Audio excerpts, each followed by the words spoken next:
people up there.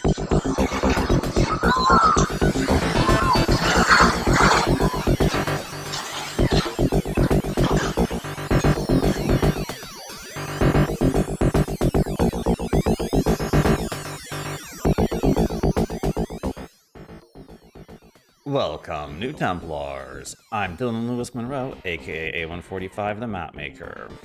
And we've got an exciting video for you guys tonight, talking about a lot of economic news. Gonna review what happened in the Middle East last week with all the investment forums, developments with Syria, developments and more corroboration with what's actually happening with the little bit of tension, friction between the Trump administration and Israel, which I really like to see. We're going to do a little analysis that you'll only hear on New Templars of the Mexican Navy / we like to call it pirate ship that crashed into the Brooklyn Bridge, and how that might connect to XRP and some other hopeful signs about XRP.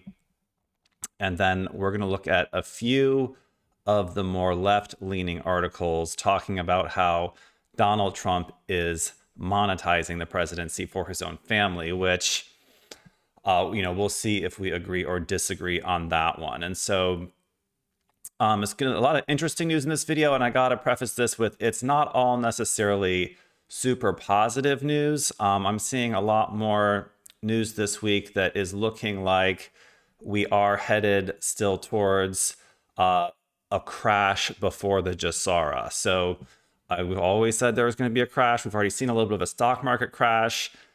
And it's looking to me personally like we may be looking at, a crash of the US dollar before we relaunch as a gold-backed currency, the rainbow note, whatever you want to call it.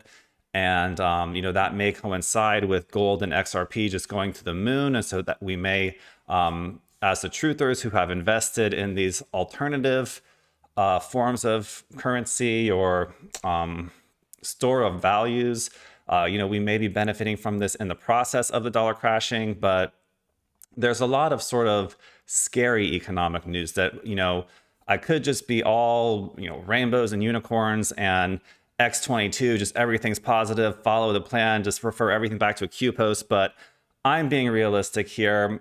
And I need to kick off this video saying a little something about my own business, because from my own personal perspective, this tariff war is killing my business.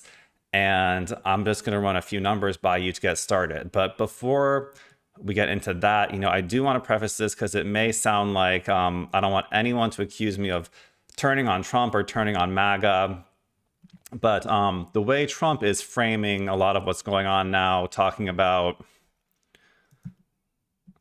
we've gone from the laughing stock 6 months ago to the hottest country anywhere in the world, and talking about we've raised trillions of dollars in investment. There's never been anything like it. Well, it may be looking all good for him and for the Trump organization, Trump Hotel organization, and it's definitely looking good for Boeing and Raytheon and OpenAI and BlackRock and Tesla even perhaps, although Tesla did take a hit during the stock market dip. But, it's looking good for the billionaire club, but is it looking good for the everyday American is the question. So I hope he still is considering the everyday American. I already have friends of mine and family members who are, looking at my situation and saying, oh, well, don't you regret voting for him now? And like trying to be snarky with me like that. And, we always expected a little bit of turbulence.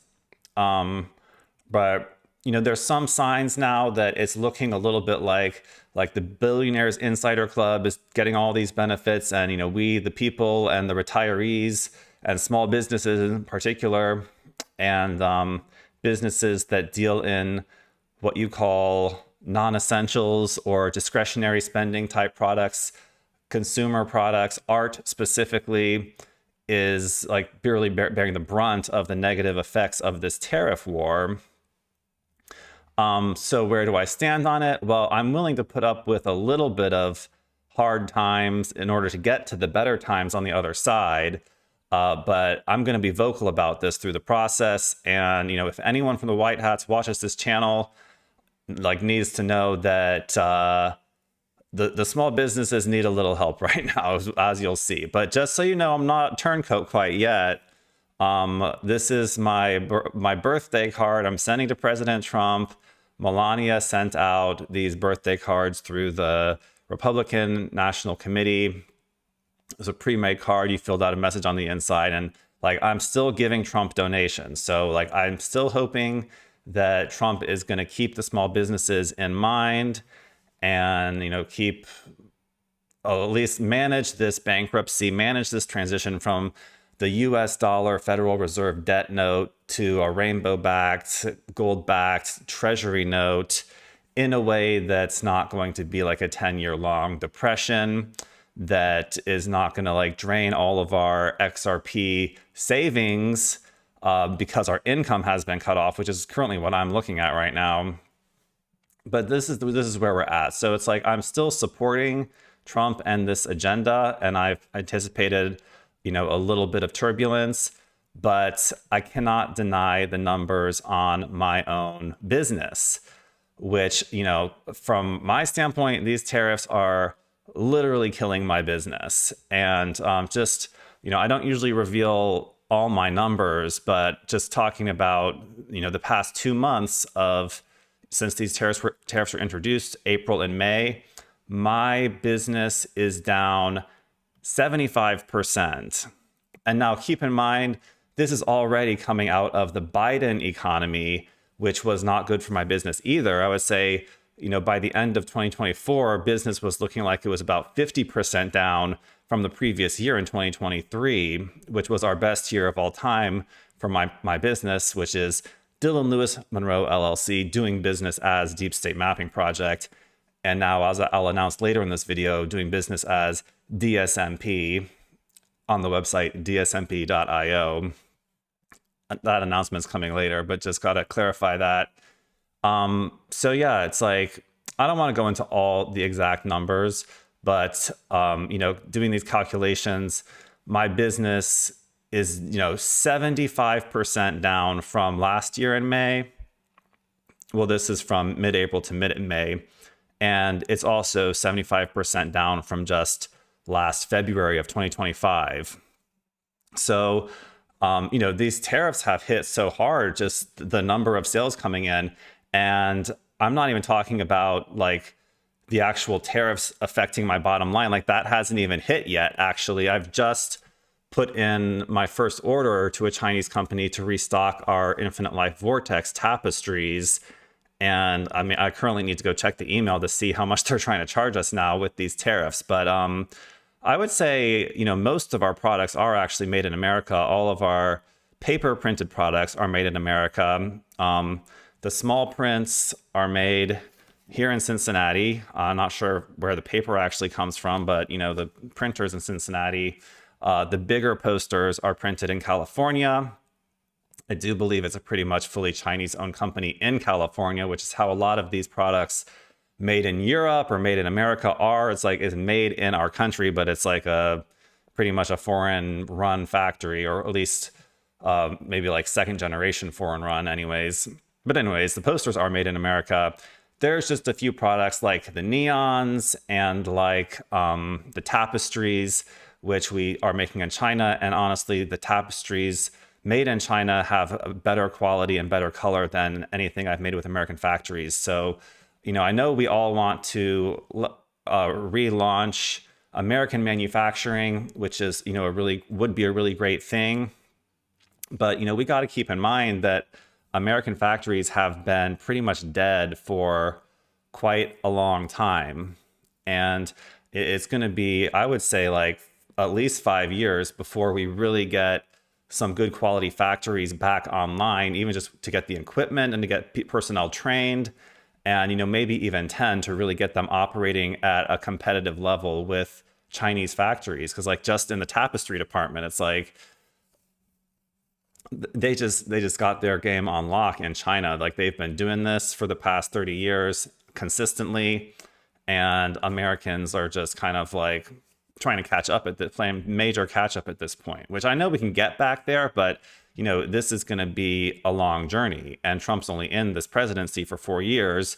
I'm saying, I mean, this is just an estimate, but like 5 years to get these factories back online, 10 to really get them fully trained and competitive and operational, and even better than our foreign competitors. And, another thing, like with tapestries, for example, if we were to have, even when I go to an American company to print a tapestry, they're getting that fabric most likely from China, because almost all of the fabric mills in America have been closed down. So, maybe we can make the cotton or like the polyester in America, but we do not have the mills currently to actually produce fabrics to make these things. And, same goes with apparel items for t-shirts and stuff. And so, we really would just be importing Chinese fabric and printing it here in America. So even, made in America tapestry is on fabric made in China for the most part. So we've got a long way to go to really revive American manufacturing. And I'm all about it if we can. And if we can produce a product that is just as good in America, like, let's do it. I mean, it'd probably be more expensive.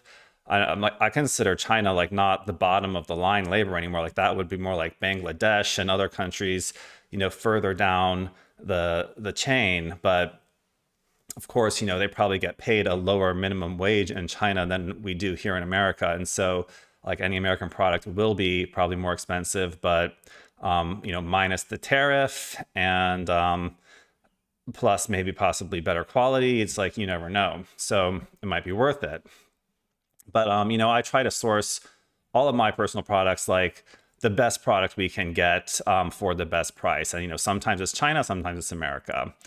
And so that's where I'm at. We've had 7 days in May alone where we've had 0 sales at Deep State Mapping Project, which I've never seen anything like this. In the 7 years that we've been running this business, up through 2023, it was consistently more and more orders, interviews with other channels, getting, big numbers of orders coming in.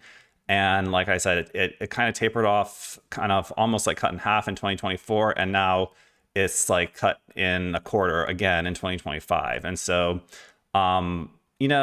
it's kind of weighing on me, to be honest. I haven't been like in the greatest mood. I haven't been, I'm all cheery and optimistic for my video, but it's been kind of like weighing on me 24/7. Like I wake up and I'm like, oh my God, like bank account went negative last week. I had to withdraw XLM, which, I do have a lot of crypto saved, but the idea is for that to be like long-term savings, not to have to withdraw it to get through this period of, having no income anymore. And so I'm trying to figure it out. And like the thing that I'm about to get to is that it is not just my business. This is a lot of businesses across the board, being affected to various degrees. But, in general, discretionary spending being down, spending on non-essentials being down. And according to Grok and other articles I've read, that we are in a survival economy, which is a pretty far cry from the golden age that we've been promised. And another thing I'm noticing, which, I wonder with my business in particular, if, there may be some kind of deep state interference happening. On days where we have 0 orders, like I sometimes place an order myself just to make sure my site is working, which it is. And those test orders always go through. But even on our newsletter that we send usually once a week, we've been seeing lower and lower opening rates every week, which is sort of unusual. Just going down, like back in end of last year, we were around like a 25 or 22% open rate. And it's just been going down every week that we're like now at like 15% open rate. So that's obviously not helping with promotion. But just to wrap up like my little sob story here, we're doing a lot behind the scenes in this time period to relaunch the entire site. Like I said, and I'll announce, we're moving from deepstatemappingproject.com to dsmp.io. That will open up the opportunity to run Meta ads again and have our link be accessible on Meta to promote. And we're also looking into professional marketing agency that will help us with promotion. And that same agency is actually helping us revamp our site. And I just had a really productive call with them yesterday, looking at some other websites as comparison, and I believe they're going to do a really amazing job when that launches. It should be in about like a month and a half from now. So super excited for that. And, you know, once the site is all revamped and looking super professional, hopefully more orders will come in. And so I'm optimistic, and just keep having to remind myself that it's in God's hands. Like, I'm doing everything I can, and I do have the funds to survive this period. It's just depending on how long it lasts. And like what's really going to happen if the US dollar actually crashes, not just to me, but to everyone. You know, I think as bad as my problems are, you know, I have quite a bit of savings, not just in crypto, but in metals as well. And, you know, I'm just thinking about like, if my customers can't even afford, you know, $10 prints or like $40 posters, like how bad is it really for other people, especially people who are retired on a fixed income? Like I probably have it good compared to a lot of other people. And so grateful for everything I have, but we do need to have an income and sales coming in. And, you know, with a lot of my posters that we have at the warehouse, like even Maestro Map, for example, like I order them in batches of 500, and, you know, some of these posters haven't even barely sold through. So it's like a lot of my posters and artworks, like they really haven't even, you know, hit as wide an audience as I know is out there that needs this information. And so it's all going to take off eventually, but we're definitely in like this, I guess, call it calm before the storm, or like the lull before the Jasara frenzy. And I think it's all going to hit at once. You know, we'll have the orders when we also have this XRP going up, and it's like, then we won't even need the orders anymore. It's like, it's either a drought or it's a flood, and that's just the way things go. So, but I want to talk a little bit more about the macro picture here. Like I said, this is not just my business. There are a lot of signs of essentially financial stress worldwide, let's just call it. And I've been investigating this. You know, I constantly have been, I'm reporting even in my videos on articles I've been seeing on Drudge Report, on various media sites, just talking about consumer sentiment, about layoffs, about, you know, big companies like Walmart and Target even having some financial issues. Macy's closing all these stores. It's like a lot of different companies from big to small are feeling the pinch since this tariff war, and not even really just because of the tariffs, because of consumer sentiment and stock market. Like the actual tariff impact hasn't even hit yet. It's this uncertainty that's causing all of this volatility. So I saw this post from DC Economics talking about global bond yields flashing red, and I honestly did not even exactly understand what bond yields were. Maybe I'm just stupid, but, you know, I do quite a bit of financial research, and, you know, it's just an area that I'm not quite as familiar with. It sounds like something like Jim Willie probably talks about all the time. But so I'm going to talk about this, and I'm just going to first preface this with a little AI summary of what are treasury yields. So before we understand why they're flashing red, we got to understand what they are, right? So treasury yields are the interest rates the US government pays to borrow money through treasury securities like bonds, notes, and bills. They reflect the return an investor earns for holding these securities expressed as an annual percentage. Yields are influenced by economic conditions, inflation expectations, and Federal Reserve policies. So, I mean, I know like sometimes even reading that and knowing what they are is still kind of like, huh? Types of treasury yields, treasury bills, short-term under 1 year, notes 2 to 10 years, and bonds 20 to 30 years. Calculation. Yield is based on the securities priced in interest payments. For example, a 1,000 bond paying $30 annually has a 3% yield. Significance. Yields indicate investor confidence and economic health. Higher yields often signal inflation or tighter monetary policy. Lower yields suggest economic uncertainty and demand for safe assets. In the current context of May 2025, yields fluctuate based on the Federal reserves actions, and market sentiment. For precise rates, you need to check the real-time data. Essentially, the summary of this is that Treasury yields are a benchmark for borrowing costs across markets, affecting everything from mortgages to corporate loans. So sounds pretty important. And the caption of this DC Economics Instagram post said the following: global yields are screaming.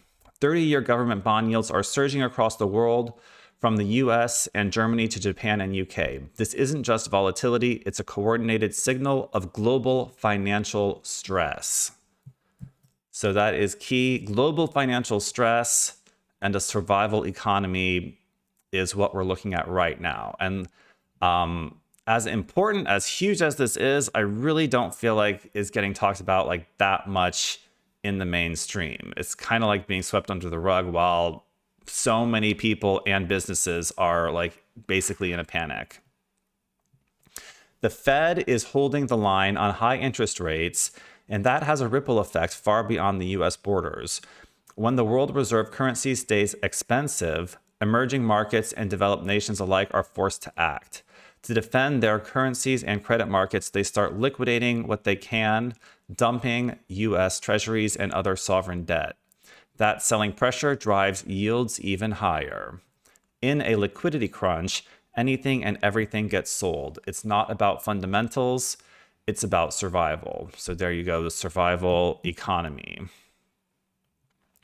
This is how a dollar-centric system tightens the noose globally. Nations with weaker balance sheets and limited reserves are forced into defensive fire sales. Central banks must choose between inflation, currency collapse, or draining their own reserves. None are easy options. The question is, who can survive the most financial distress? Nations with deep capital markets and strong fiscal anchors and global trust, like the USA, may hold longer, but others buckle faster, triggering feedback loops that send bond yields higher still. We are entering a phase where liquidity is king and cash flow is oxygen. Watch the bond market. It's the most honest signal in a world full of noise. So that was that. Posted 4 days ago, which was 4 days before 520. So about 516, I believe. And then at the end of last week, on 5/17, Q day of May, we saw Moody's downgrading the United States credit rating, citing growth in government debt. Another not so great financial sign for the USA and the world even, I would say. Moody's had been a holdout in keeping US sovereign debt at the highest credit rating possible, and brings the 116-year-old agency into line with its rivals. The decision to lower United States credit profile would be expected at the margin to lift the yield that investors demand in order to buy US Treasury debt to reflect more risk, and could dampen sentiment towards owning US assets, including stocks. So that was on the 16th, which was Friday last week. And the consequence of that, cause and effect, on Monday, May 19th, we see this news that bond yields jump after Moody's downgrade of US credit. Why it matters for consumers and Congress. Yields in the Treasury market are rising, threatening to make it more expensive for consumers and the US to manage debt. Roughly $29 trillion Treasury market was dealt another big blow on Monday as bond yields jumped after Moody's decision to strip the United States of its last set of AAA credit ratings. So the US credit rating has been downgraded. So I went back to AI one more time And I asked, what does it mean exactly when treasury yields are spiking? When bond yields spike, when bond yields, specifically treasury yields, are spiking, it means the interest rates on the US government securities are rising rapidly. This typically happens when bond prices fall as yields move inversely to prices. Here is what it means and implies. Causes of spiking yields include inflation expectations. Investors demand higher yields to offset anticipated inflation, which erodes the value of fixed bond payments. Federal Reserve policy. Expectations of tighter monetary policy, like rate hikes, push yields up as new bonds reflect higher rates. Economic growth. Strong economic data, e.g., high GDP or employment, signals robust growth, prompting investors to shift from bonds to, I'm seeing Japanese characters. I'm not sure how those got in there. System bonds to riskier assets, lowering bond prices and raising yields. 4. Market sentiment. Reduced demand for safe haven treasuries during optimistic market conditions can drive prices down and yields up. 5. Supply and demand. Increased bond issuance or selling pressure can depress price, boosting yields. And so what are the implications of this? Are as follows. Higher borrowing costs. Spiking yields raise interest rates for mortgages, loans, and corporate debt, potentially slowing economic activity. Stock market impact. Higher yields can make bonds more attractive than stocks, pressuring equity prices, especially for growth stocks. Stronger dollar. Higher yields attract foreign capital, strengthening the US dollar, which impacts exports. Budget pressure, rising yields increase government borrowing costs, potentially worsening federal deficits. And lastly, market volatility. Rapid yield spikes can unsettle markets as investors reassess risks and returns. So, I mean, that may have sounded like a whole bunch of financial gobbledygook to some of you guys, which it partially is to me as well. But it's like essentially volatility. Some of those things we're saying it makes the dollar stronger, but I think all this volatility is ultimately leading to the end of the U.S. fiat dollar and the Federal Reserve System. And my conclusion, which is in line with what Charlie Ward said at his expo, one of the few points he really made about like solid, this is predictions, I would say, about the future of economics in both EU and America, that the US dollar will crash as well as the euro will crash. And this is kind of what a lot of conspiracy theorists have been saying for a very long time. Will the stock market crash with that? I don't know necessarily. These yields are actually making the dollar stronger, but everything points to maybe like some kind of other bigger crash on the horizon in terms of the US dollar. And so we have a couple other things here. On that note, this article from MarketWatch just today saying how Trump's policies could dethrone King Dollar and make the euro great again. A stronger euro would give European economies and companies competitive advantages. And we have this funny picture with George Washington losing his crown. But, I would say from conspiratorial point of view, the euro is even in more danger than the dollar. And same goes for the Chinese yuan and the Japanese, what do they have? The yen. Or wait, I think that's right. Yeah. A lot of the first world nations are having severe problems with their national currencies. And, they may, like one crash may lead to another. This is what 107 has been saying for a long time. And we already saw back in August when the Japanese stock market crashed. And then, it followed with a pretty bad day or two in the US, but it was not really the black swan event that we really thought it would be. But something like that, a global, crash of all these different currencies could occur very rapidly with very short notice. With this level of global financial stress, as they call it, it's seeming like we're really rapidly approaching what you would probably call a breaking point. And I don't want to just, focus all on the bad news, but, just a couple other signs of the times here and of this global financial stress. Here we have Microsoft terminating 7,000 employees effective immediately, or 3% of its global workforce. And something else to keep in mind, we have all these investment summits so much focused on AI, and I'm seeing very little discussion, at least in the mainstream and alternative media, of how many jobs is this introduction of AI really going to replace. And this was a post on Twitter from someone who his job is to read x-rays and analyze x-rays at a hospital. And he's essentially saying that, now they have an AI program that can do exactly what his job is. And so he's saying, I'm going to lose my job.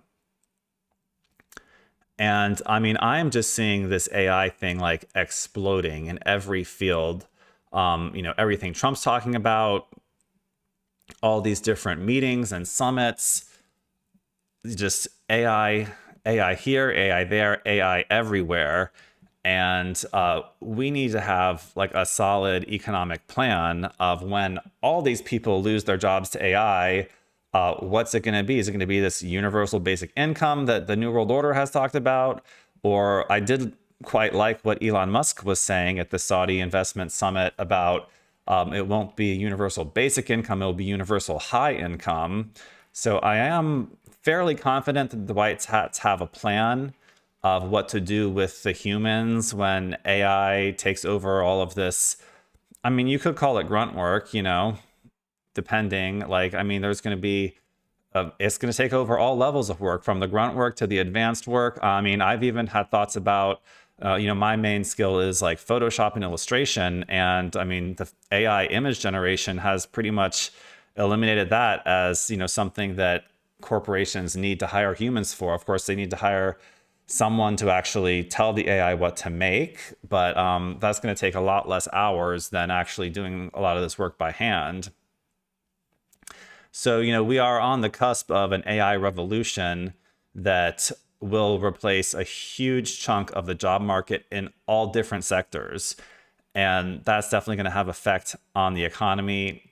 And, hopefully, as we're making all these business deals, like rolling out, pouring all of these billions and trillions into AI, like we're actually thinking about what we're going to do with the people whose jobs get replaced. So, and one last thing here that I agreed with a lot, is kind of what I've been talking about in some of my videos recently, was from Harrison Smith from InfoWars saying, Wall Street bankers outsourced all the jobs they could, and now private equity is cannibalizing all of the ones that remain. This is a call to save. This is a call to action to save American small business and preserve our rights from corporate corruption. A few of you guys may remember a video of mine I did a month or so back, when I talked about the home service cabal and how some of these companies that I've been hiring to do various things around this house, when I research them and research their parent companies and the parent companies of their parent companies, it's all going back to these massive private equity firms that have like fancy skyscrapers in New York and Jewish CEOs with houses like in the Hamptons and whatnot. Well, I have another little personal story from just this week, like just 2 days ago, actually, that someone knocked on my door from this house from Vivint's security systems. And I've been wanting like a Ring doorbell, some kind of security, some kind of electronic security here. And so, I talked to him. He came in, he sat down at my table. He was putting together this huge plan that was going to be like $140 a month, which would be one of my biggest monthly bills, other than paying for my warehouse space that I'm renting. More than cell phone bill, more than water bill, like more than a lot of things. And I was just like, wait a minute. Like, he was like super persuasive, like basically like signed this contract for me, like with his finger, which I was like, you're not supposed to do that. Come on. And after he left, I was just like researching the company a little bit more. And lo and behold, the company that owns Vivint Security Systems, which has a Vivint Arena in Utah, it's one of the Fortune 500 companies. They had ads at the Super Bowl. It's a big security company. The owner of that company is NRG Energy. Funny name, Energy. It's like NRG. So kind of like alliteration, or what do you call that? But NRG Energy's CEO is Larry Cohen. And you go to Larry Cohen's X profile, and what does it say? His profile picture is, I stand with Israel. And in his brief, like 3-sentence bio is Zionist, my views my own, Israel, a Jewish star, Israeli flag, blah, blah, blah. So like, you think I'm going to hire a security company who is owned by an energy company whose CEO is a Zionist? Guess again. So yeah, we dissolved that contract before the security system was installed. And it just shows you how careful you have to be. I mean, especially with salespeople that come to your door. Like, that was stupid of me, to be honest. But just like Harrison Smith was saying, private equity and, these Khazarian Mafia, Zionist CEOs of all these big Fortune 500 companies are predatory and, trying to sell you stuff that you don't need and give you more and more bills till their big one, till you go bankrupt and their big one, BlackRock, can buy your house. And that's the goal of all of this. So pretty scary stuff, I would say. So that kind of concludes the real scary, like dark financial apocalypse news. And with that being said, I want to throw in a couple more. I know it was kind of like all about my business in the beginning, but we do want to throw in some promos, even though probably no one's going to buy anything. But we got to try, or else, we didn't even try. And so I do want to introduce you guys to the new website. And now it's basically the same as the old website. We've just moved the domain, and like the company I'm working with is still in the process of doing the upgrades. They haven't actually done any upgrades yet. The only upgrades you see are upgrades that I did myself.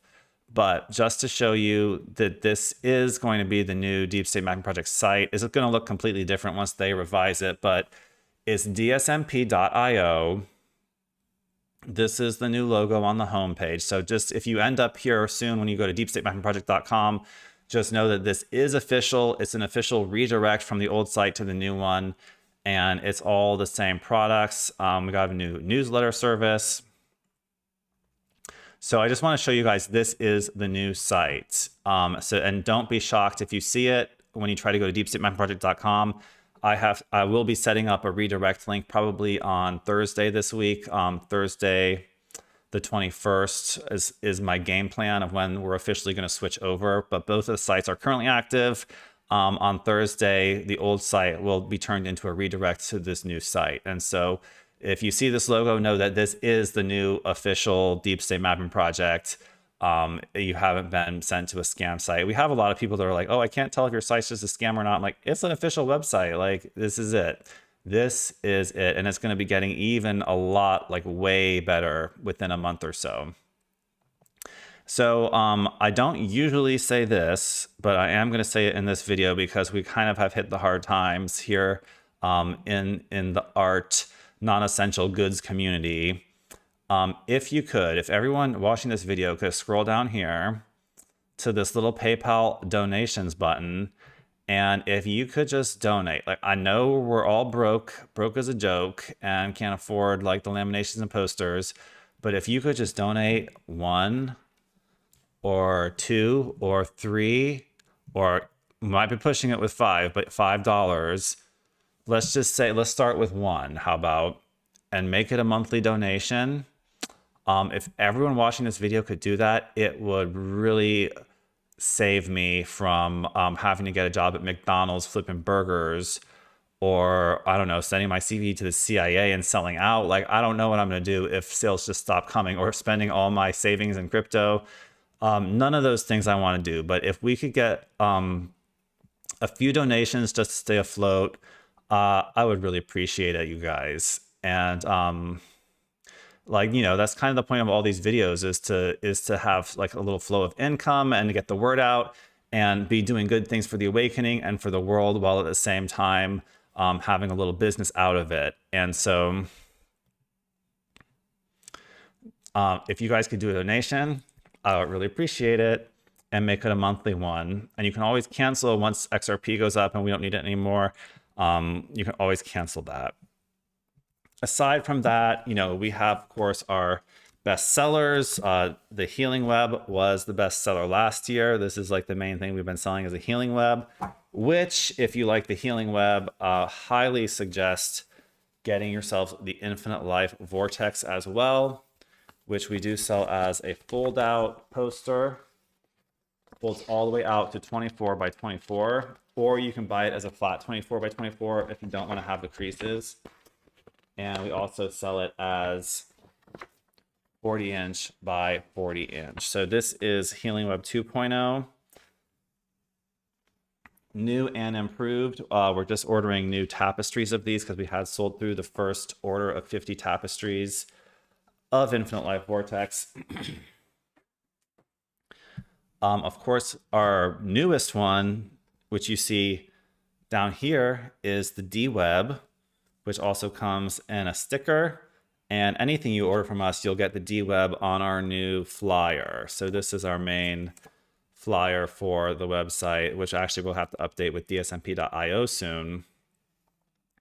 But, you know, the sticker is quite nice. And anything you order, as long as it's not the made on demand, you'll get a free one of these.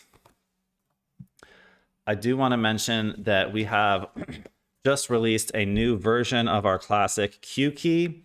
As you guys may know, we liquidated all the merchandise in a third-party warehouse in Texas a couple months ago. And so we're restocking a couple of the classics that were destroyed in that liquidation. And so as we restock things, we like to do an update. And so there is a brand new 2025 update of the Q key that is now for sale on the website. And because we're shipping it directly from our headquarters here in Cincinnati, we can now offer a signed version of the Q key as a poster. And so that's new. We've never had that before. And so check that out. Maybe since we have re-released the Q key in a new version, I might make a video of that soon, telling you a little walkthrough, and maybe talking about what updates we made and, you know, how this is still relevant in 2025. From all the way back in 2018, because it certainly is still completely relevant. A lot of people have not even woken up to that level of information yet. Last two I want to hold up here. World Hierarchy Pyramid, Maestro map. This one's been selling a lot.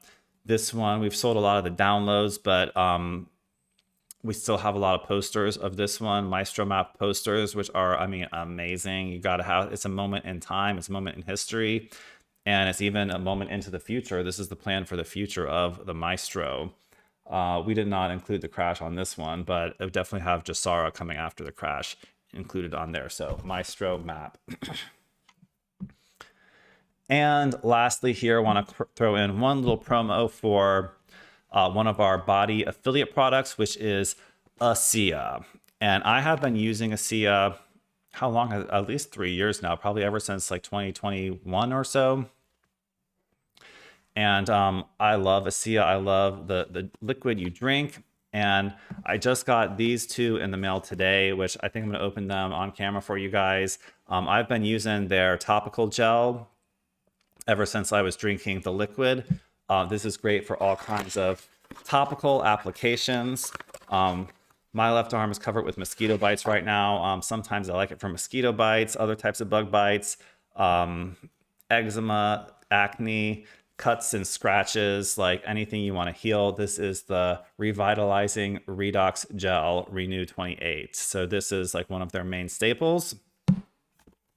And this one I just got for the first time today. This is their newest product release called Redox Gold Massage and Soothing Gel with actual gold in it. I believe that would be like colloidal gold. It's just listed as gold on the ingredients label, but like I'm opening this for the first time ever. I've never seen this before, so it's very exciting for me personally. But look, you got like the gold logo, Redox Gold Massage Oil. So if you got someone really special in your life and you want to give them a massage with gold, this is what to do. And so these are good to shake up before you see them. I just want to see what color it is, if it's going to be like clear like the other one. Oh, I think you might have to yep, it's got a little safety seal in there. Let's take that off. No, it's like massaging yourself with gold. It's like kind of a lot of pressure. You know, you don't want to waste any of this for sure. But let's see what it looks like.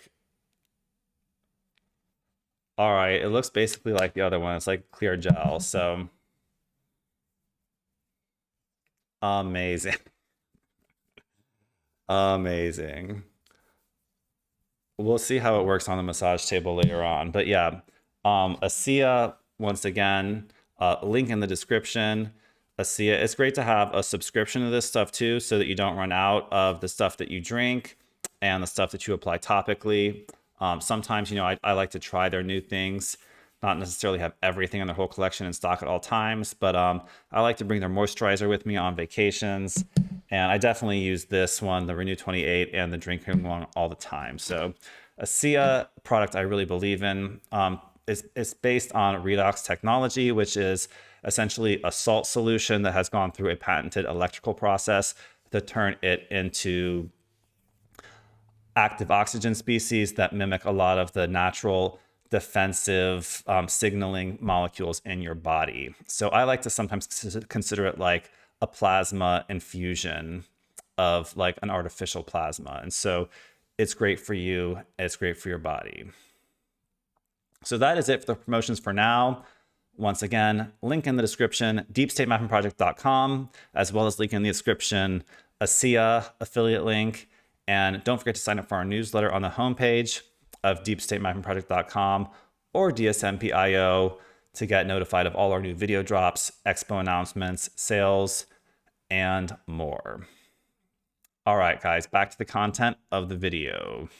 So, revisiting Trump's little trip to Saudi Arabia, Qatar, and UAE. An epic trip it was. Royal welcoming ceremonies in all three countries, a notable absence of a visit to Israel, and a cancellation by Pete Hegseth of his trip to Israel is all looking very positive for the US and for investment. But what does it really mean that these countries are investing trillions of dollars into the USA? That is a question that we'll look at in just a minute. But first, I want to talk about this RT article and talk about what is going on with the relationship with Israel first. And this was a really good RT article. I gotta say, if you guys want to look it up and read the whole thing, I would highly suggest that. But it was titled, "Are the U.S.-Israel Special Relations About to End?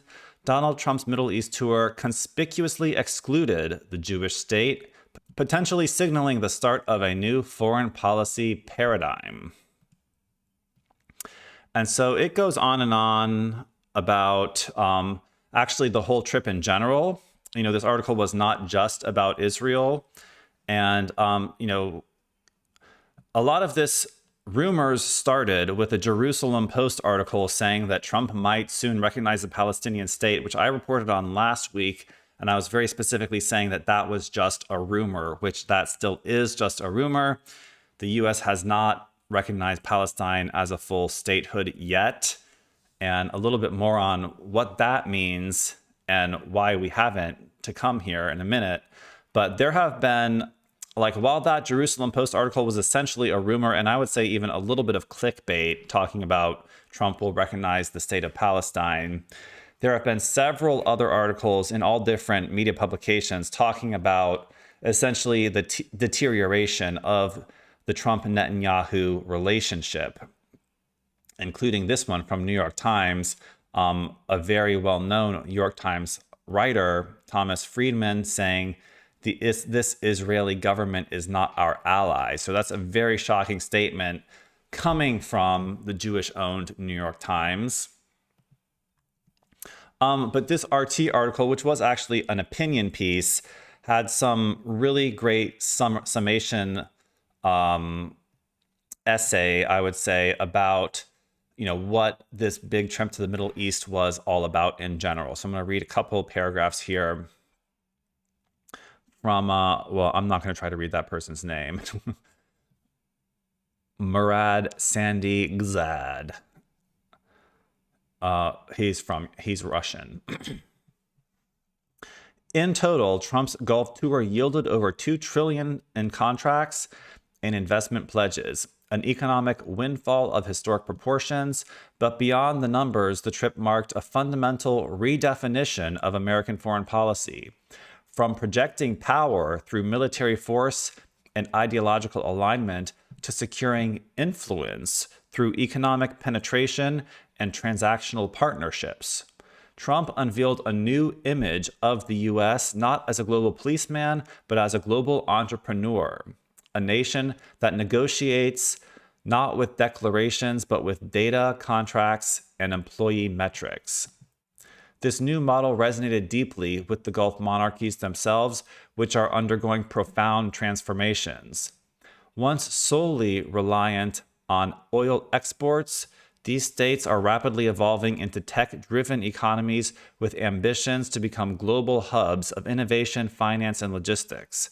In Trump's America, they found it not just a security guarantor, but a strategic co-architect of a post-oil economic order, one where capital, innovation, and mutual profit outweigh traditional diplomatic protocol and ideological rhetoric. Trump's message was unambiguous. The era of foreign policy as charity is over. What now matters are mutual returns, strategic alignments, and economic gains. The Gulf states, driven by their own visions of modernization and diversification, eagerly embraced this shift. Together, they reimagined international relations as not a sphere of obligations, but as a marketplace of opportunities.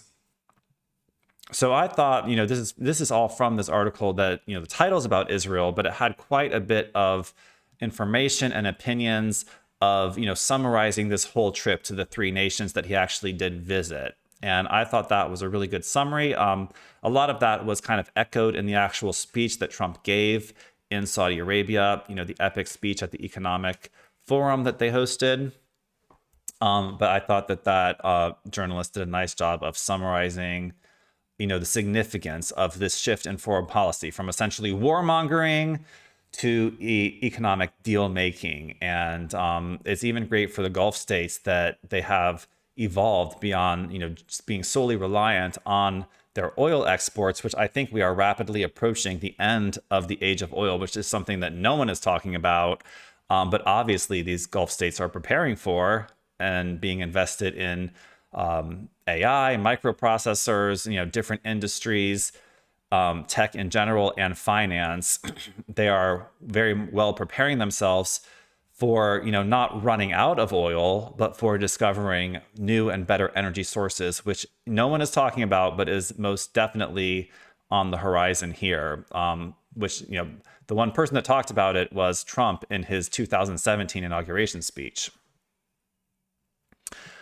So another thing that came out of the Saudi Arabia meeting was Trump sitting down with the Syrian president, the new jihadist Syrian president, and making some epic and historic deals with Syria that could really change the course of that country from a destitute, war-torn wasteland to actually becoming once again, a successful Middle Eastern state, possibly even on par with some of these Gulf nations like, UAE and Qatar and Saudi Arabia, hopefully, if they invest and if they can get the country stabilized and if Israel stops bombing them.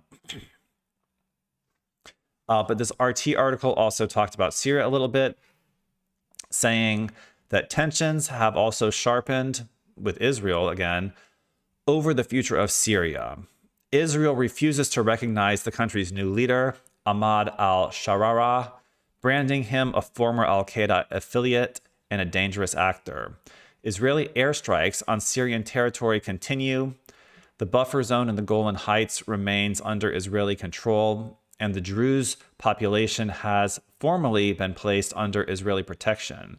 While Israel promotes a vision of a weak, decentralized Syria, Washington is embracing the opposite. Al-Shara was invited to meet with Trump in Saudi Arabia, and following the talks, the U.S. signaled its intent to lift sanctions on Damascus that I believe had been in place ever since the 1970s. Even more striking was the revelation that Saudi Arabia, Qatar, and UAE, previously restrained by U.S. pressure, are now prepared to invest in Syria's restructuring, viewing it as both a stabilizing opportunity and a chance to expand their regional influence. So I found the whole thing with Syria to be a little strange, considering that these rebels that took over Syria and ousted Bashar al-Assad were essentially jihadists. It wasn't ISIS, but it was this al-Nusra Front, right? And ISIS and I believe al-Nusra Front as well were probably both backed by the CIA. And so, although this did happen under Biden's term, this does say white hat operations, CIA operations, but, potentially white hat CIA operations. And so it does make sense that now, since it was our color revolution, our jihadi insurgents that took over the country, well, of course, Trump is going to be tight with the president now, unless he turns on him in the future, which has been the pattern with a lot of our coup d'etats in the past. We set up a puppet dictator and then overthrow him eventually. But, I'm praying and hoping for stability in Syria. I'm actually a quarter Syrian or Lebanese myself, from that region, and was my grandfather, which I never knew him. But anyways, so Syria is looking at reconstruction, rebuilding, and hopefully, although this, and other thing to mention is that, we were just seeing a lot of articles about this new regime in Syria committing genocide against, Christians and minority religious groups that was called out by the UN, I believe even, that this was not discussed too much. It didn't sound like in meeting with Trump, but I'm sure if the USA is lifting sanctions and, allowing other Middle Eastern countries to invest in Syria, that, continued ethnic cleansing will not be tolerated. And so I'm sure that was part of the conversation with Trump, but it's not looking the best to see Trump, being so friendly with a new president who's a former jihadist who has in the past 2 months committed genocide and ethnic cleansing in his own country. I'm not sure if you consider it genocide.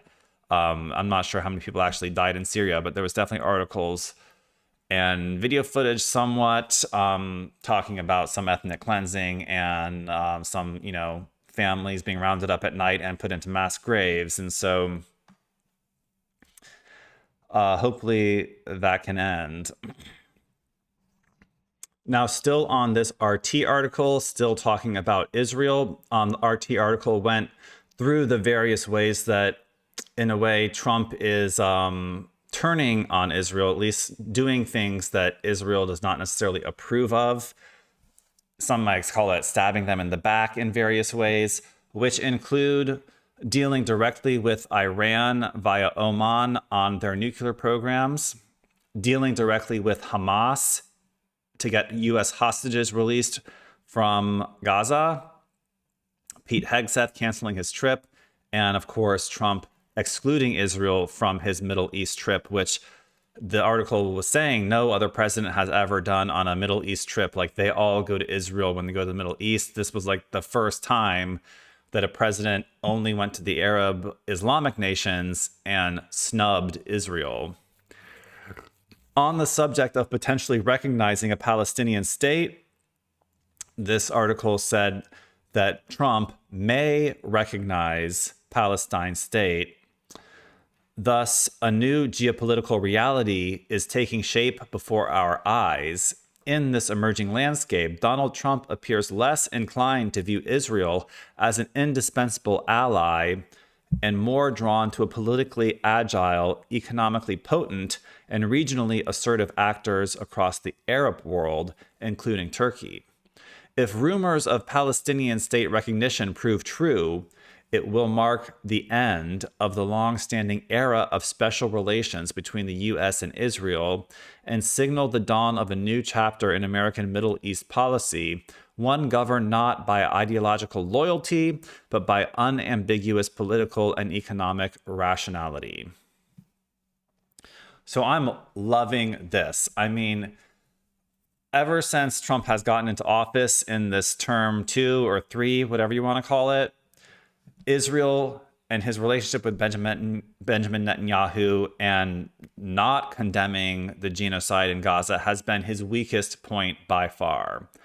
I mean, I know there's been turbulence from the tariffs, but we know from experience that Trump is generally very good in economics, and he knows how to get the stock market to new all-time highs. And he told us himself there will be a little bit of pain in the transition period. But long term, I think most people aren't too worried about that, about his domestic economic policy. Short term, yes, a little bit worried. But long term, that was looking good. It really was, Israel was the one weak point of his entire administration.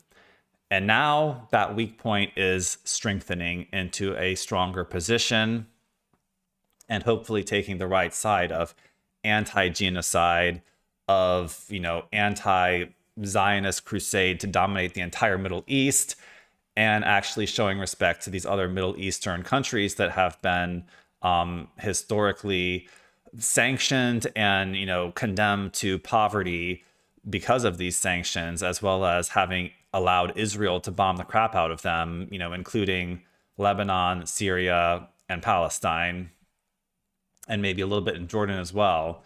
So, I mean, I personally, and I think Trump and the wealthy Arab countries would love to see, all those countries become more like, at least in terms of economic success, more like Saudi Arabia, UAE, and Qatar. And, having, sprawling cities with huge skyscrapers and just economic success, multi-million-dollar homes, economic prosperity instead of destitution. You drop your little Google map person anywhere in UAE, you're going to see prosperity. If you drop your little Google map person on any street, if there even are street views in Syria, Israel, or Lebanon, it's going to look more like, mid-century, like slummy. And so, we want to see prosperity, and hopefully with investment by those more prosperous Islamic countries into Syria, we can start turning things around there, and in Lebanon as well. So, I mean, this may be a little bit basic, but I was actually asking Grok, does the U.S. really not recognize Palestine as a state? Because I was under the impression that Palestine was there longer than Israel. So I found it a little bit strange that, we already don't recognize the Palestine as a state.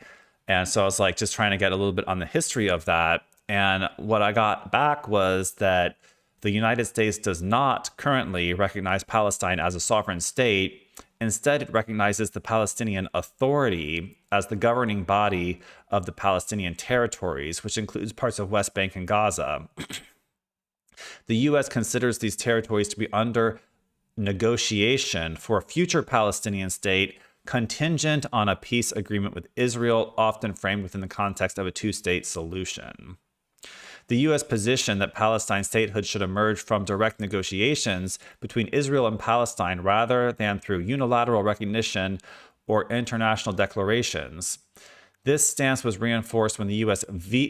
vetoed a 2024 UN Security Council resolution for Palestinian statehood, arguing that recognition must follow a negotiated settlement.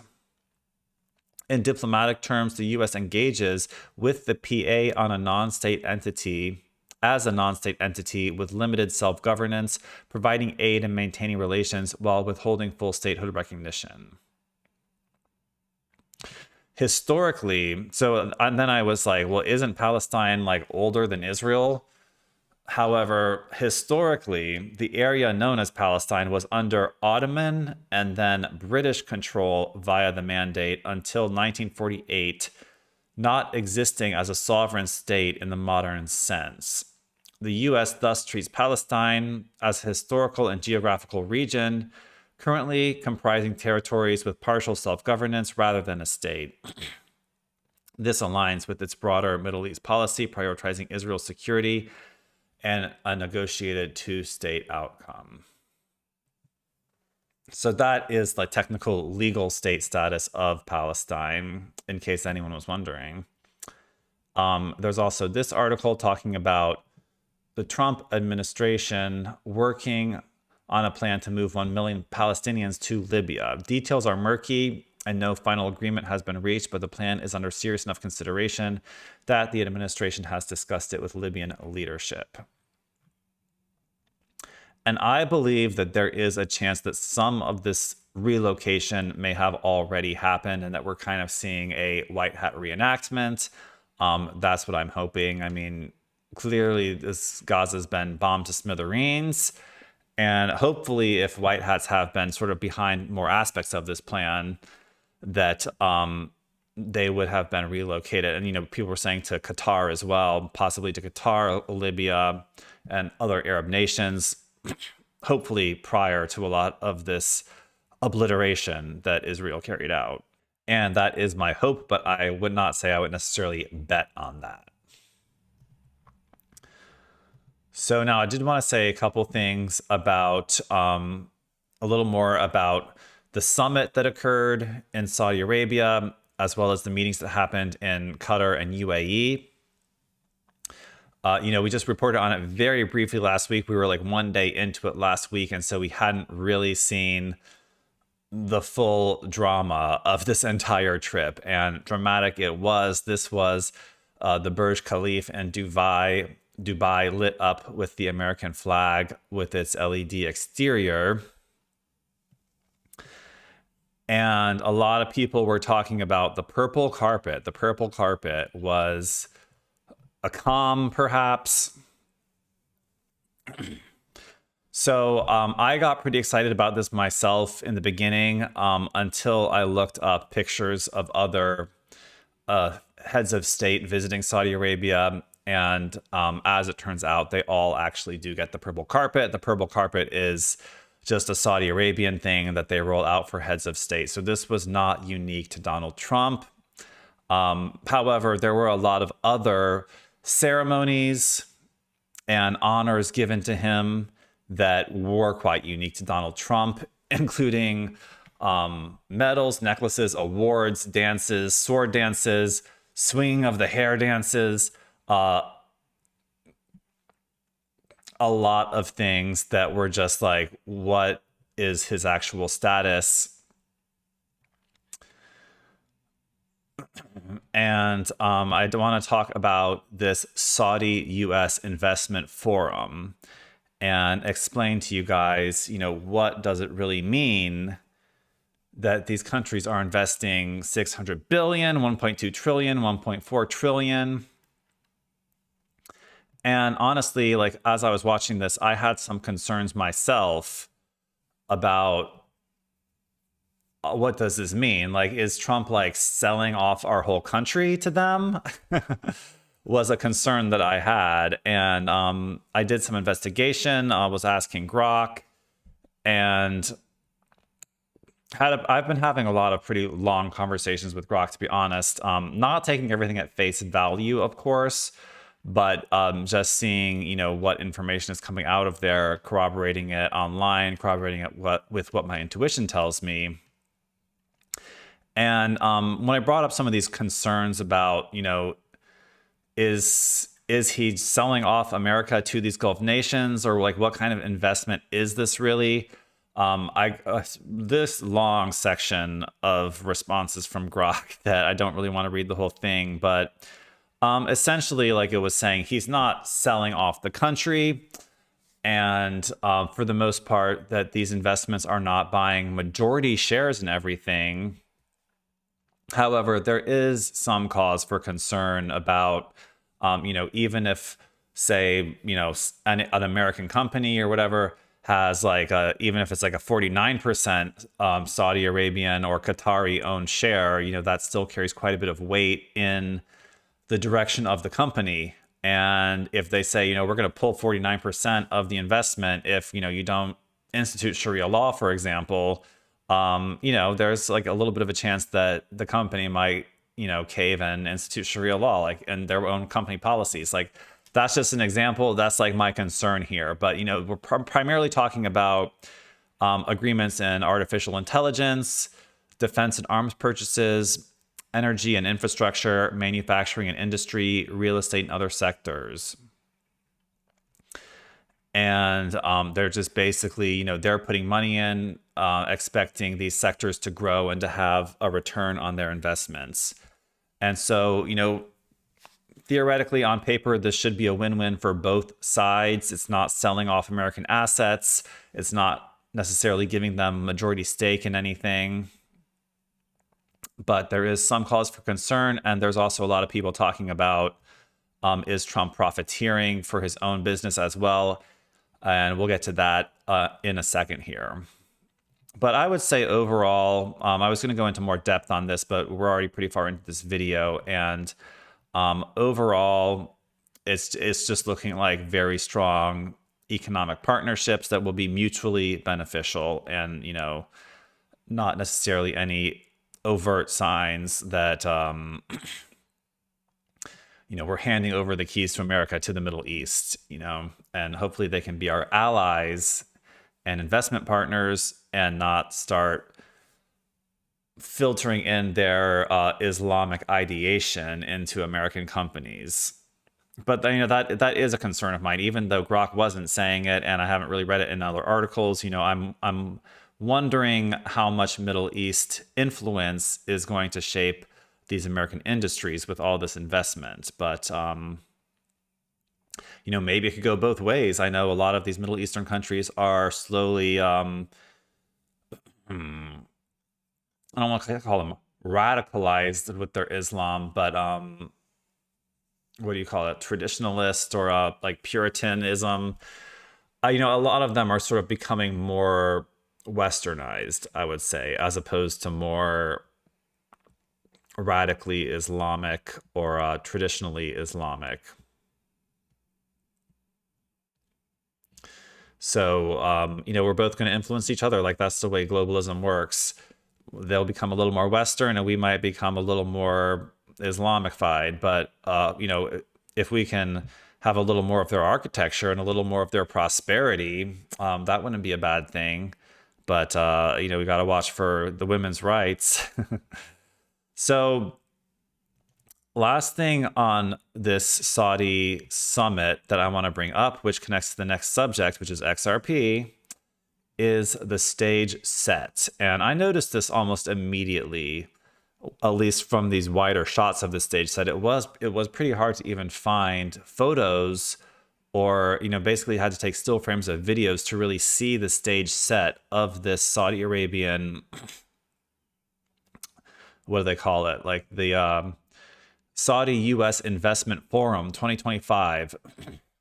To me, this was almost like a Bilderberg meeting. In my last video, I read through a partial list of all the different American CEOs that Trump brought with him, including BlackRock, OpenAI, Elon Musk, basically everyone, Amazon CEOs, like CEOs of all these different companies, Boeing, it really was almost like a white hat Bilderberg or World Economic Forum meeting, but you know, in a way establishing a whole different white hat architecture of this meeting structure.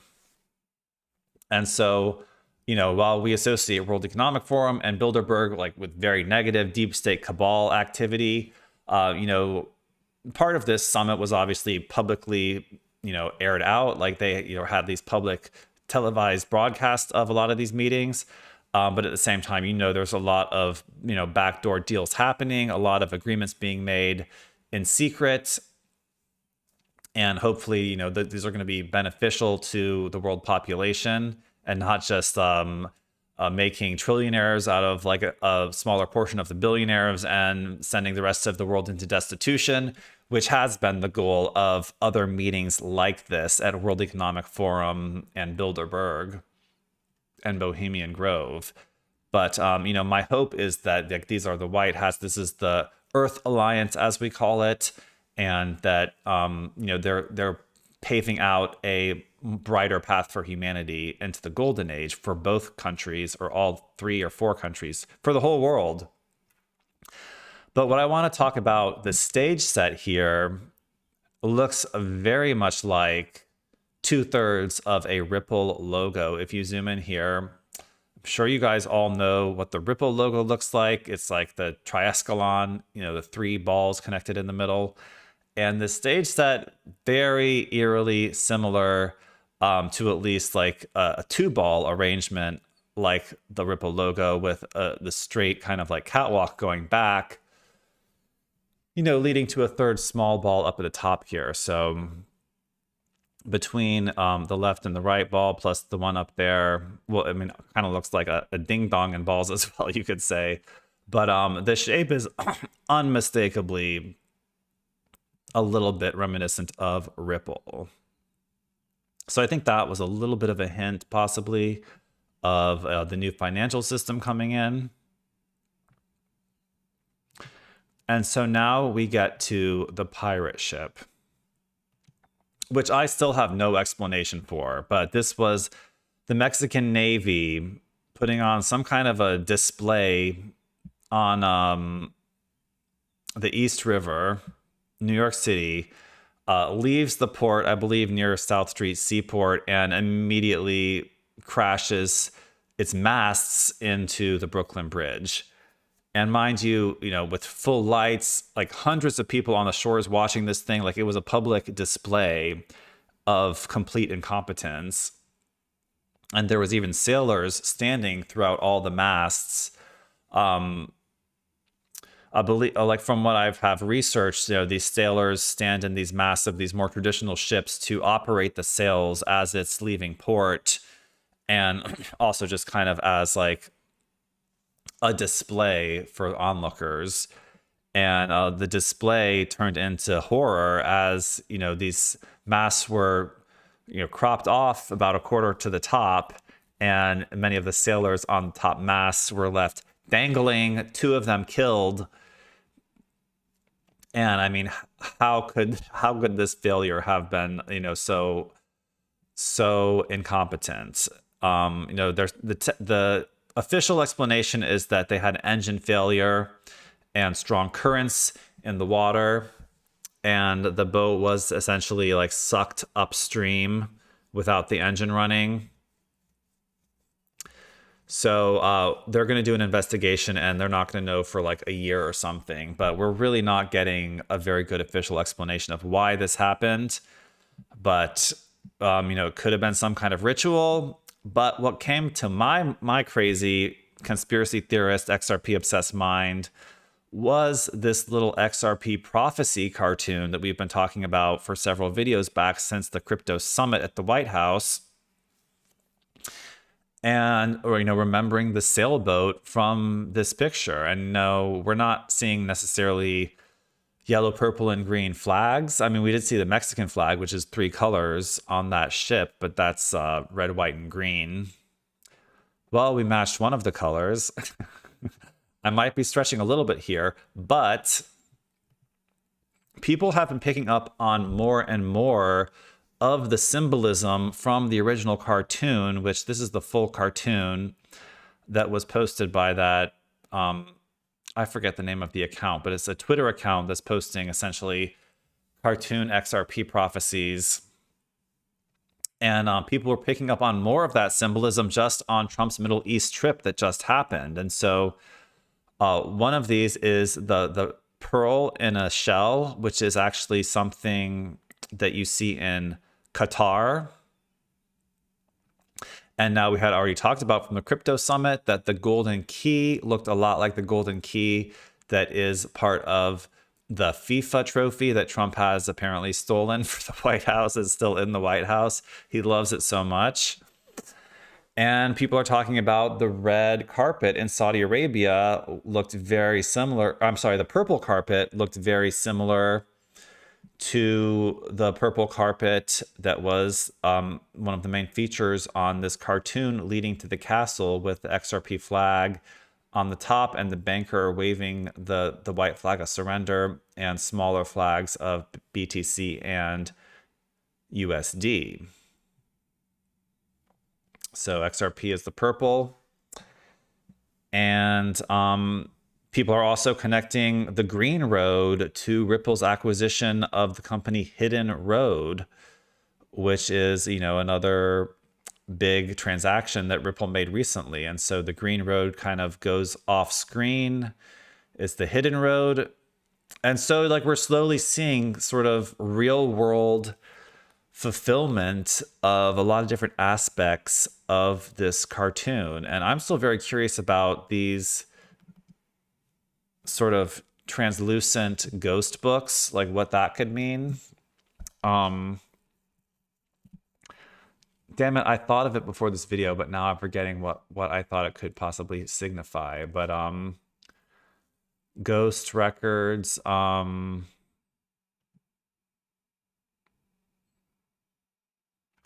anyways, I also recently noticed that I didn't even see before, but up here on this hill by the ship, the greenhouse and the White Castle, a lot of mysterious symbolism. But, we're slowly seeing the real world fulfillment of these things. And I think that, a lot of people are talking about, even just looking at the charts, XRP being posed for a major imminent breakout. This might be why no one's ordering, because everyone has all of their liquidity in XRP waiting for the breakout. And the world is just kind of in this state of anticipation of this new financial system having the flip switched, as they say, and XRP having its big breakout to a new all-time high, passing $3, previous all-time high, possibly even jumping up to $5 or $10. And so very exciting times to be invested in XRP. And yeah, I don't blame you for investing in XRP instead of ordering from Deep State Mapping Project, because that's what I'm doing with my money. That's why I have so little fiat liquidity, is because it's all in the cryptos and we're just waiting for the ball to drop.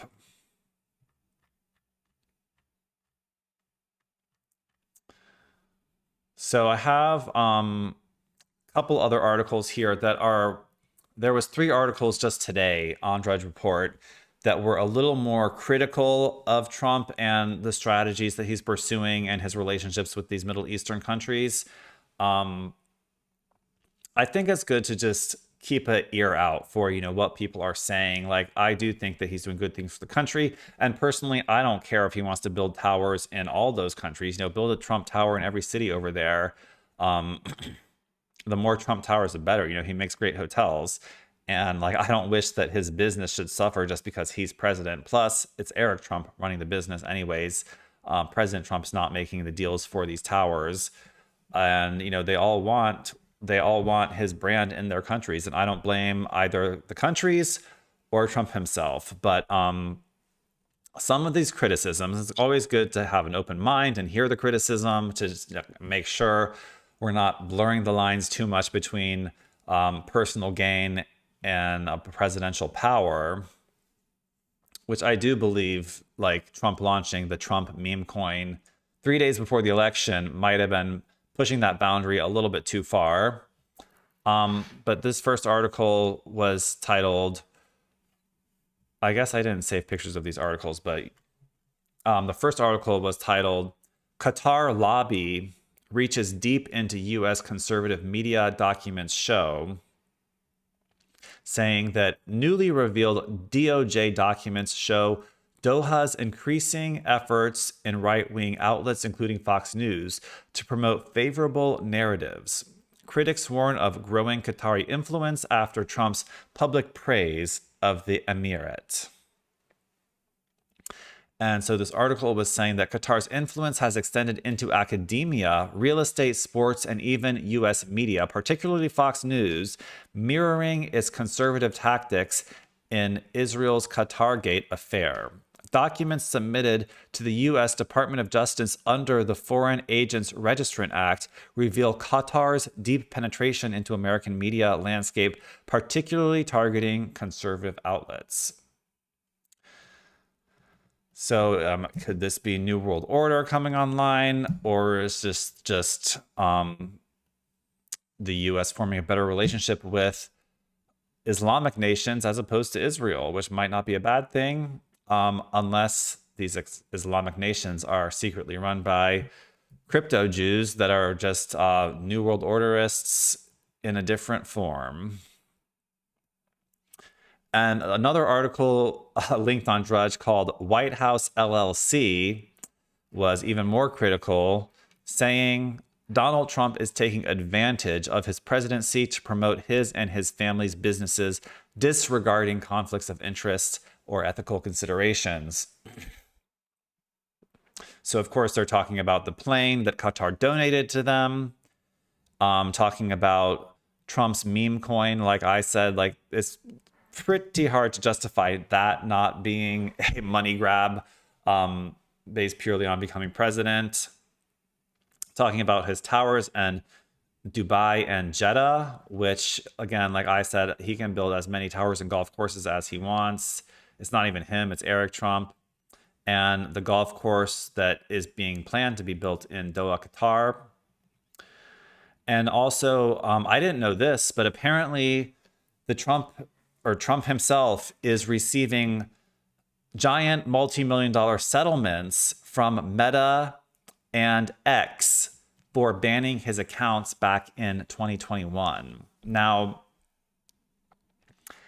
I would say that I personally might be a little bit salty about that, because it's like they let these companies ban all these conservatives, all these supporters of Trump, and our accounts are still banned on X and Meta. We never got our account back. We're not getting any of this settlement, so why should he? I mean, that pisses me off a little bit. It's like, I kind of feel like, in a way, some of his supporters are like being left under the bus. Not necessarily thrown under the bus, but, we have been thrown under the bus by these liberals.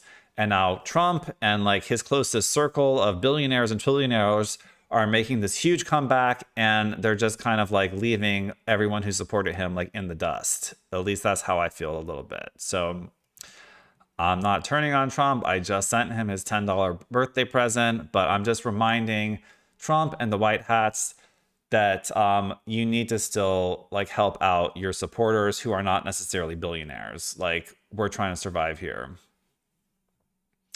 And the last article, which was a little bit critical of Trump administration's laissez-faire attitude to private versus public investments, is Don Jr. opening a new executive branch private club in Washington, D.C. The club is called Executive Branch. It's like a private membership only club that has $500,000 memberships. So, I mean, in some ways, this administration is seeming a little bit like pay to play. They're definitely super chummy with the billionaires and trillionaires. And maybe he's passing a tax cut like as we speak with the big, beautiful bill he's talked about. But, is definitely hurting a lot of small businesses with this tariff war, even if it's not actually the tariffs that's actually hurting them, just with all this economic uncertainty. Meanwhile, his inner circle probably knows when he's making these announcements of like, oh, invest now, it's going to be great, or like, don't invest before the first tariff announcement, like start investing 2 weeks later. And they know how to do the put options when they know it's going to go down, so they make money when it goes down, and then they make money again when it goes up. They know when to sell, they know when to buy. And meanwhile, like the average American investor is basically either breaking even or losing money throughout all of this. So again, like, I don't necessarily agree with these far left leaning, super critical articles of Trump, but it concerns me slightly, I would say. But at the same time, we're still getting a lot of Q confirmations, a lot of signs that, well, obviously so many signs that Trump was behind Q. It's whether what Q was saying is fully truthful or not is the big question here. It's not a question of whether Trump, supported Q or not. Like, definitely Q operation was the Trump administration. But considering that it was, in a way, form of psychological warfare, was it truthful or was it deceptive is the big question. So this is Trump still posting himself with a Q plus literally on his collar, basically saying like, I am Q plus. But, if it's not Trump, it's the Democrats, and the lead Democrat candidate at this point is AOC. Oh, I thought I had a picture showing. I have a picture somewhere showing like a percentage wise, like who people perceive as the face of the Democratic Party currently. But AOC was the winner by far. It's not even close, which is scary to say the least. Scary for anyone who actually identifies as a Democrat, that they would support someone who is like so clearly brain dead and an actress, and only in her position because she was part of some kind of casting call, whether it was a white hat casting call or an actual Democrat casting call, or perhaps she is someone was saying that she really is somehow connected to like the bloodlines or like the secret societies. But so young, like not a prime candidate to lead the Democratic Party. And I'll take Trump MAGA, even with his free jets from Qatar and with his $500,000 private clubs in DC any day over the best Democrat on the books. Like, please. So, some things to be concerned about this week, but other things looking positive. And it's reminding me very much of what Juan has said about, we're going to come to the precipice. And there will be the point of like no return, the point of panic, and we got to stay strong throughout it. It seems like this could all happen at once. The fall of the US dollar, the explosion of XRP and gold and silver, mind you. We have been, in the truth community, we have definitely been told by every truth channel ad nauseum, buy gold and silver, buy gold and silver, buy gold and silver. There's been a little more controversy and like ununanimous opinion about XRP versus XLM and crypto in general versus BTC. But everyone's selling the noble gold. Like, we have been warned to get like the gold and silver. And if the dollar really does crash, that will be our safe haven. So like, we have been warned in that aspect. I am concerned about small businesses, mine and all the other ones, of how we will survive, because my income has essentially been cut off, and I'm looking at all different possibilities of alternative income, or I don't know what will happen. Hopefully, I'm really banking on continuing the deep state mapping projects as DSMP.io indefinitely. I have plans for humanitarian projects with Desara, plans for other businesses, but it's all reliant on having an income and having some capital to work with. And so we'll see what happens. But interesting developments. Nothing too real shocking this week, I would say. I'm kind of waiting for the next big hit. You know, the Pope dying was obviously huge, and we did some pretty good videos about that. But we're kind of like in the limbo between the next big announcement, whatever it may be. It may come by next week, and that's what we'll talk about next week. So one more time, thanks for watching. Make sure to like and subscribe on the video.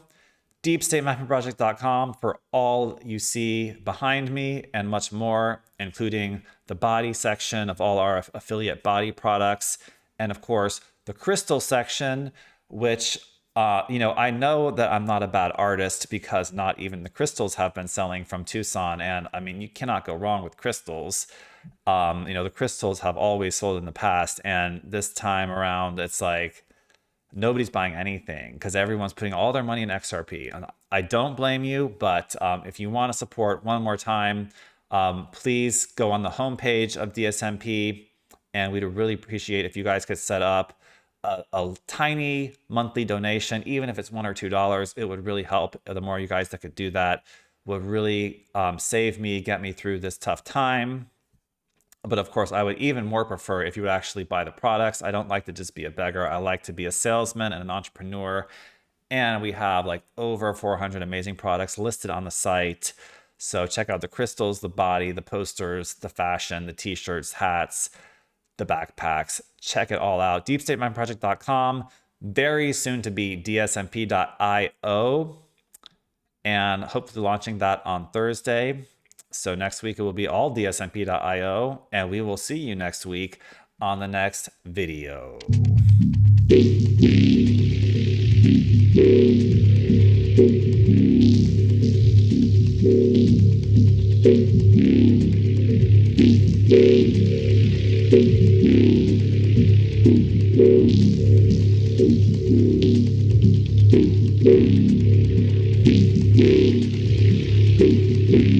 He could have undermined the messaging so much that he can actually control exactly what people think. You've been living in a dream world, Neo. This is the world as it exists today.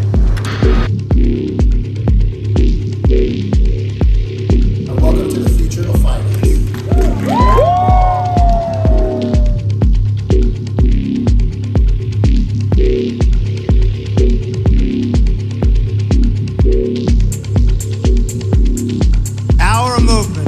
About replacing a failed and corrupt political establishment with a new government controlled by you, the American people.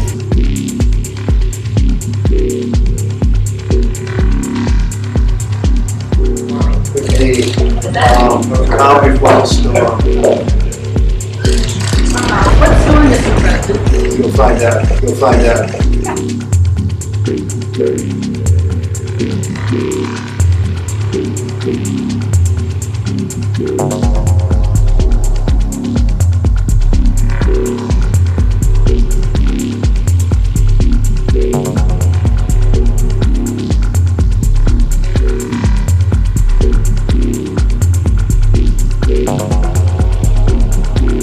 Just now we saw a black triangular craft fly just right through those two mountains. And how far we're willing to go to fight to keep it this way.